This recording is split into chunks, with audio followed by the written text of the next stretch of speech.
जायखिया जोङो बिपिएफनि खामानि मावगोन आरो मोनफ्रोमबो हुलथुगाव प्राइमारिनि भट सेन्टार बेफोराव जोङो गासिबखौबो इउपिपिएलखौ फेजेननायनि खामानि मावगोन आरो जों बेखौ नाजाथारगोन।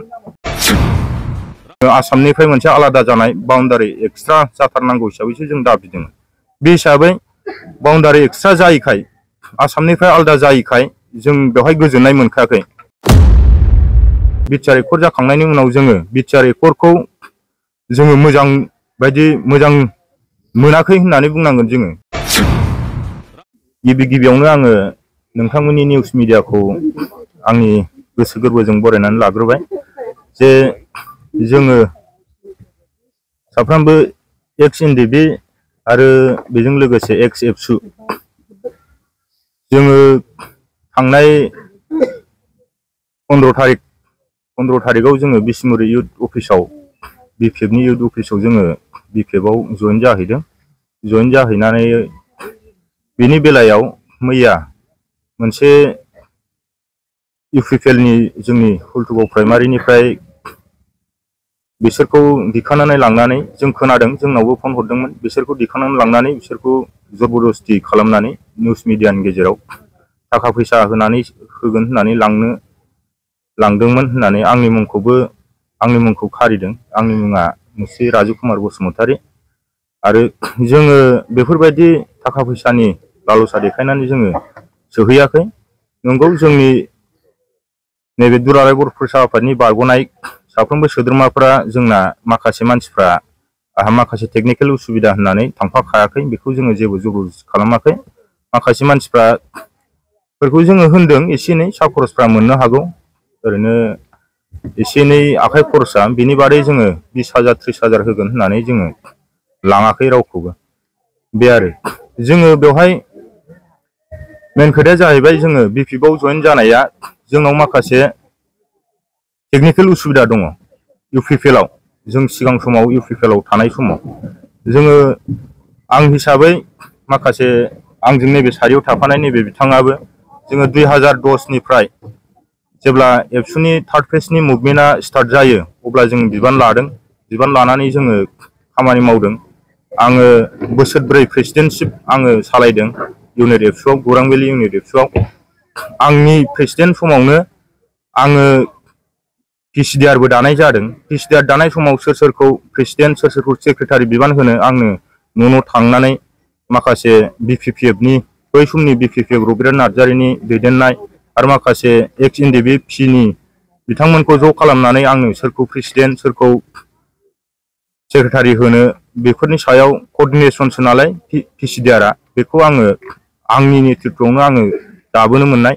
आरो बेनि उनाव इउपिपिएल पिसिडिआरखौ सिफायनानै सिगाङावथ' इउपिपिसोमोन, उनाव इउपिपिएल जादों। बेखौबो आंनि समावनो 2015आव दाजादों सेन्ट्रेल कमिटिया दतमायाव, जोंबो थांदों।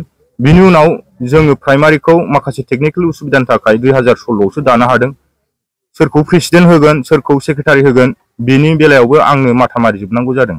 आङो 2014निफ्राय प्रेसिडेन्ट जानानै 2018सिम आङो बिबान लादों। बिनि उनाव माखासे 2018नि उनाव आङो आनसलिकआव बिबान लाहैदों। आनसलिकआव बिबान लाहैनानै जेब्ला बिटिआर एकर्ड जायो, बिटिआर एकर्ड जाखांनायनि उनाव जोङो बिटिआर एकर्डखौ जोङो मोजां मोनाखै होननानै बुंनांगोन जोङो। जों दाबिदोंमोन जोंनो आलादा मोनसे रायजो नङाब्लाबो जोङो आसामनिफ्राय मोनसे आलादा जानाय बाउन्डारि एक्सट्रा जाथारनांगौ हिसाबैसो जों दाबिदों। बे हिसाबै बाउन्डारि एक्सट्रा जायैखाय आसामनिफ्राय आलादा जायैखाय जों बेवहाय गोजोननाय मोनखायाखै।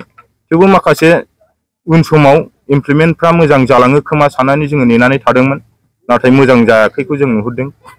बुंनो थाङोब्ला बेवहाय ओरैनो जोङो साननानै नायो सरखार सोलायनायनिल' मोनसे एकर्ड होननानै जों साननो हायो। मेन खोथाया दा इउपिपिएलनि माखासे लिडारफोर बुंनाया जाहैबाय जोंनाव पिस फैबाय, गोजोना फैबाय, एनडिबिफ्रा न'आव थाफैफिनजोबनानै रायजो जाफैफिननो हाबाय होननानै। नाथाय आं बेवहाय सानो एनडिबिफ्रा थाफैफिननो थाखाय बेफोरो मोनसे आन्डारग्राउन्ड दानानै मुभमेन्ट खालामाखैमोन, सोमावसाराखैमोन। आरो बिसोरो 4 लाख फैसानि थाखाय बिसोरो हाग्रायाव थाङाखैमोन। बिथांमोननि साननाय बायदिब्ला बिसोरो 4 लाख फैसाजोंनो रायजो जानांसिगौ, न'आव थाफैफिननांसिगौ। नाथाय NDP-फोरनि थांखिया बे नङामोन होननानै आं सानो। बे बेलायाव UPPL हिसाबै बिथांमोनखौ नायफिननायाबो फैलार जादों होननानै आं सानो। जों UPPL-आव जोङो थांफिना। UPPL-आव थांफिननायनि माखासे खारनफोर दङ। जों माखासे जों सिगाङाव लिडिं खालामोमोन हिसाबै लिडिं खालामनाय बेलायाव UPPL-नि मानसिफ्रानो माखासे दा बिबान लादों बै समाव जोंनो दानानै होबोनाय, नाथाय जों एबसु हिसाबै जोङो बेवहाय बिबान लानो हायाखैमोन। UPPL हिसाबै जोङो बिबान लानो हायाखैमोन। नाथाय बिथांमोनानो जेब्ला जोङो एबसुनिफ्राय ओंखारजोब्बाय, जोंबोथ' मोनसे समावल'सो जोङो सार्भिस होदोंमोन। दा जोङो होनो हायासै। सम आरो बोथोरजों बयबो सोलायो हिसाबै बे समाव जों जेब्ला ओंखारो जोंनि ओंखामखौ सिगोन नामा बेखौ साननानै बिथांमोना जोंखौ माखासे मिथिं दावथिङाव खबर होआ, माखासे सोब बिथिङावनो जोंखौ खबर होआ आरो। बे हिसाबै जोङो दुखु मोनदों। जों सिस्टेमखौ खिन्थायोमोन, जों फुराना हिसाबै सिस्टेमखौ जों खिन्थायोब्ला जोंखौ बिथांमोनहा दुखुसो मोनो। दुखु मोननायनि बेलायाव जों माखासे दावराव दावसिबो जालायनो गोनां जादों। माखासे खोथाखौ आं बुंजोबला। बे बेलायाव जोङो टारगेट लादों। जेरैखिजाया जोङो UPPL-नि बे ओनसोलाव हुल्तुगाव प्राइमारियाव जों बे ओनसोलाव UPPL-नि एगेन्स्ट खामानि मावगोन। एगेन्स्ट खामानि मावनायाव जों माखासे डिसकास जादों। डिसकास जानायाव जों बबे पार्टियाव थांनानै UPPL-नि एगेन्स्ट खामानि मावनो जोङो BJP-आव जोङो ट्राइ खालामदोंमोन। BJP-आ नाथाय बे जायगायाव टिकेट होआ होननानै मोनथिनायखाय जोङो BJP-आव थाङोब्ला UPPL-आवनो भट होफिननांगोन। खारन UPPL-जों BJP-जों एलायन्स। बे हिसाबै जोङो BPF-आव थांनानै जेरैखिया जोङो BPF-नि खामानि मावगोन आरो मोनफ्रोमबो हुल्तुगाव प्राइमारिनि भट सेन्टार बेफोराव जोङो गासिबखौबो UPPL-खौ फेजेननायनि खामानि मावगोन आरो जों बेखौ नाजाथारगोन। आरो जोंजों लोगोसे बिथांमोनहा जा थांफिनदों बेखौथ' जोङो सिन्था खालामाखै। जोंजों लोगोसे जोंजों माखासे टार्म्स खालामनाय माखासे दङ। 30-40 जन मानसिखौ जोङो जेरैखिया जोङो एसे उनाव जोङो जयनिं खालामगोन BPF-आव।